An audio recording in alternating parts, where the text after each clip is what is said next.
আপনারা দেখতেছেন অনেক দিন যাবৎ এই রাস্তা দিয়ে হাঁটা চলা একবারে মুশকিল হয়ে গেছে। তাই কিছু লোক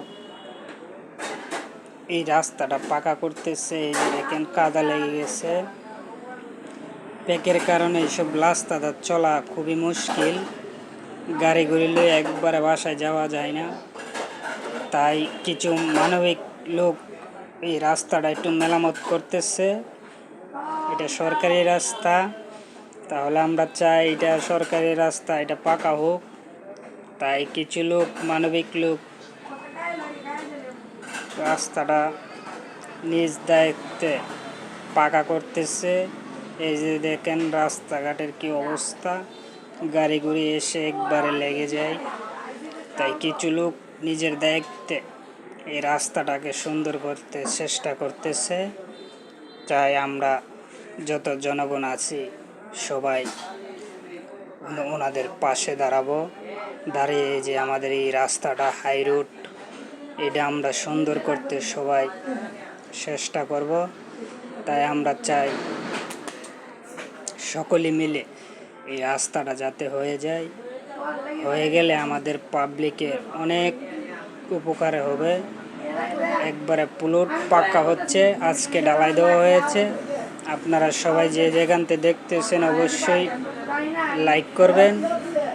সবগুলো এই যে আলিনজের বাড়ির গিট, প্রথম গিট হলো এটা, এখান থেকে ধরে অনেক ভিতরে গেছে, আরও কাজ চলতেছে। এই যে এদিকেও রাস্তাটা হবে, একটু একটু করে ওরা করতেছে। তাহলে আমরা চাই ওদের পাশে থেকে আমরা একটু বাড়িয়ে আমরা চাই এই রাস্তাটা করতে। এই যে দেখেন আমাদের এলাকার বিকালের হাওয়াটা অনেক সুন্দর, আপনারা সকলে দেখবেন, এসে আমাদের এলাকায় ঘুরে যাবেন।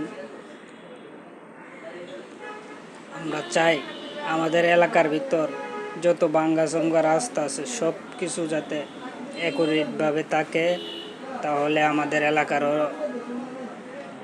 সুনাম হবে। তাই আমরা চাই সকলেই হাতে ধরে আমাদের এই এলাকার উন্নত আমরা করব ইনশাল্লাহ।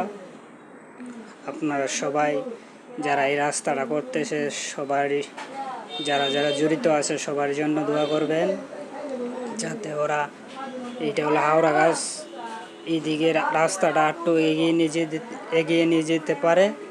তাই আমরা সবাই ওনাদেরকে আন্তরিক শুভেচ্ছা জানাই। তারা এই কাদা উগা দেখে যাতে রাস্তাটা ঠিক করতেছে, আমরা চাই ওরা এগিয়ে যাক। আমরা জনগণ আছি তাদের পাশে।